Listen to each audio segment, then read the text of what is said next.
طبيخة عدس حاجة صحية بنينة، تقوينا على برد الشتا. تابعوا معنا المكونات باش تعرفوا كيفاش تصير. نستعرضوا مع بعضنا المكونات. في طنجرة حطيت لتر من الماء.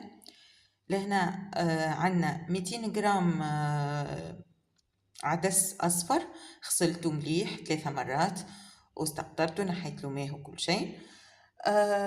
عنا لهنا بصلة صغيرة. عنا لهنا في بقعة الزيت أنا مش نستعمل القديد. اللي يحب يستعمل الزيت زيتونة ينجم يستعمل على عدد أفراد العائلة، كل واحد على معناها مغرفة، كل صحن يتسمى مغرفة. لهنا أنا مش نعمل بطماطم الكعب، اللي يحب يعمل بطماطم الحكة يعمل مغرفة طماطم حكة. أنا مش نعمل كعيبة طماطم، مش نرحيها هي والثوم، 3 سنون ثوم، أقل من مغرفة بشوي.